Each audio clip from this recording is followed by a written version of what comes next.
தலை வரலான்னு ஹீரோ கண்ணாடியை பார்த்தா அதுல வேற ஒருத்தர் உருவம் தான் தெரியுது. இவனும் பயந்து போய் வெளியே வந்து ப்ரொஃபைல செக் பண்ணி பார்த்தா அதுலயும் வேற ஒருத்தர் உருவம் தான் இருக்குது. ஹீரோயினுக்கும் இதே ப்ராப்ளம் தான் இருக்கும். ப்ரொஃபைல செக் பண்ணா அதுல வேற ஒரு பொண்ணு போட்டோ இருக்கும். இது ரெண்டு பேருமே ஷேர் பண்ணிக்காம தான் இருப்பாங்க. அப்போ ஹீரோயின் கண்ணாடியில அந்த உருவத்தை பார்த்து பயந்து அழுதுகிட்டு ஹஸ்பண்ட் கிட்ட மொத்தமே சொல்லிடுவான். எனக்கும் இதே பிரச்சனை தான் இருக்குன்னு அவனும் கண்ணாடி கிட்ட போய் நின்று அந்த உருவத்தை காமிக்கிறான். வீட்டுல இருக்க போட்டோல கூட கண்ணில பாக்குற உருவம் தான் தெரியுது. வீட்டுக்கு வந்த வேலைக்காரி கண்ணுக்கும் அப்படி தெரியுதான்னு பாக்குறதுக்காக அவளை போட்டோவை துடைக்க சொல்றாங்க. ஆனா அவ கண்ணுக்கு நார்மலா தான் தெரிஞ்சிருக்கும். இத பத்தி தெரிஞ்சுக்கிறதுக்காக ஹீரோயின் சர்ச்சுக்கு போவான். ஃபாதர் கண்ணுக்கும் கண்ணாடியில வேற ஒரு பொண்ணு தான் தெரியவா. பல வருஷத்துக்கு முன்னாடி ஒரு சின்ன பையன் கண்ணாடியை பார்க்கும் போது அவன் சாத்தான தெரிய ஆரம்பிச்சான். சோ அவனை எல்லாருமே சாத்தான நினைச்சு அடிச்ச கொண்டாங்க. அதுக்கப்புறம் நான் இப்பதாமா இந்த விஷயத்த கேள்விப்படுறேன்னு சொல்லுவாரு.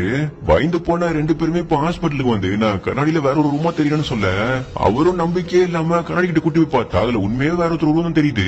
கண்ணாடியில வரவங்க நம்ம கண்டுபிடிச்சு அதுக்கான சொல்யூஷன் தெரிஞ்சிடும். போலீஸ வர வச்சிட போலீஸும் அதெல்லாம் நம்பாம கண்ணாடியை பார்த்து ஷாக் ஆகி போயிடுவாரு. உடனே கண்ணாடியில வர ஒருத்த போட்டோ எடுத்து வச்சுப்பாரு. ஃபைனலா போலீஸும் அவங்கள கண்டுபிடிச்சு அவங்க ரெண்டு பேருமே ஒரு ஆக்சிடென்ட்ல இறந்து போயிட்டாங்க. நியூஸ் பேப்பர் காமிக்கிறாரு. பார்த்தா அதுல ஹீரோ ஹீரோயின் போட்டோ தான் இருக்கும். இங்கதான் ஒரு ட்விஸ்ட். ஆக்சுவலா கண்ணாடியில தான் ஹீரோவே இருப்பான். கண்ணாடிக்கு வெளியே ரிஷின்னு வேற ஒருத்தர் இருப்பாரு. இவரும் நாளா இவங்களை பார்த்த எல்லார் கண்ணுக்குமே ரிஷி தான் தெரிஞ்சிருப்பாரு. கண்ணாடியில பார்க்கும்போது மட்டும் தான் ஹீரோ தெரிஞ்சிருந்திருப்பான். உண்மையாவே என்ன இருக்கும்னா ஹீரோவும் ஹீரோயினும் கார்ல ரொமான்டிக்கா போயிட்டு இருக்கும் போது ஒரு ஆக்சிடென்ட்ல அவங்க இறந்தே போயிட்டு இருப்பாங்க. சோ அந்த சைட்ல வந்த ரிஷியும் அவங்க மனைவி இதை பார்த்திருப்பாங்க. அதுல இருந்து அவங்களுடைய ரிஃப்ளெக்ஷனா கண்ணாடி உலகத்துல தான் வாழ்ந்துட்டு இருப்பாங்களே. நிஜ உலகத்துல வாழ்ந்துட்டு இருக்கதான் நினைச்சிட்டு இருந்த இவங்களுக்கு இப்பதான் நம்ம ஒரு ஆவியாகி வேற ஒருத்தருடைய ரிஃப்ளெக்ஷனா இருக்குன்றதே புரிய வருது.